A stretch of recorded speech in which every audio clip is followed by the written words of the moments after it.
humor, irony, self-irony, satire is very present in my work.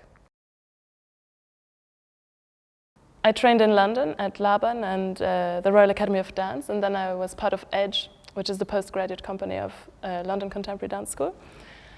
And then I performed for a while, dividing my time between Europe and Russia, post-Soviet countries, and the Middle East.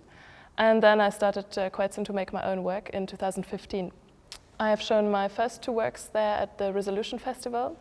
And in 2016, I was selected to be part of the first edition of the program Talent Lab at the Grand Théâtre du Luxembourg, where I was mentored by Kuhn Augustanen for 4 weeks. So that was fabulous.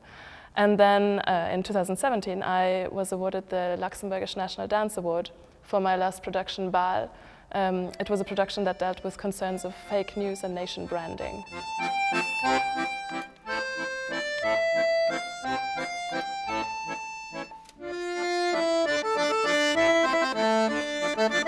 I always start with the ambition to leave a mark in the viewer's mind. So I try to start, for every piece I try to find a unique and kind of bold angle to approach the theme or the thing that it's about. And it is almost always about something that I notice as in the world that surrounds me. So for example, in this last work, Bal, the angle was that it was a whole fake story about national history that I invented and that I portrayed so as to make it believable, and it was also believed until I revealed that it wasn't true. So there's, for example, yes, I even made a fake exhibition and I enjoyed doing it. I have an ironic interest, I think, in the dance world.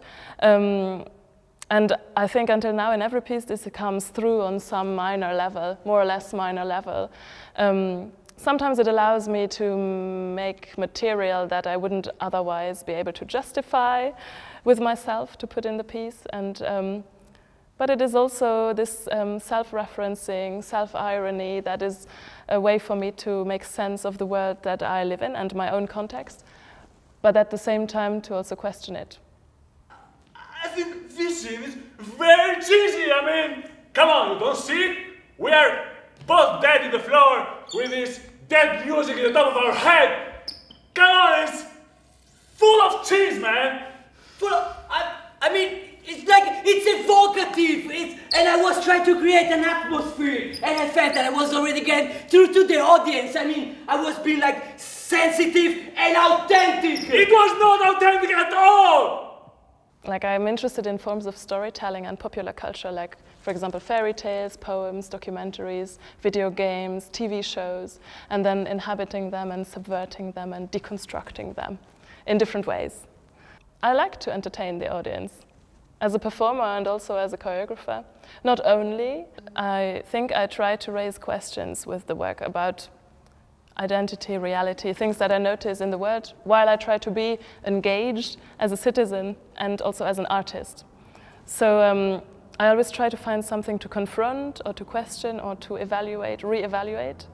But at the same time, there's always a lot of humor. Every piece for me is really a meeting of the people who are in it, and from their backgrounds and their personalities, the piece also comes. So before everything else, the piece is the meeting of the people for me.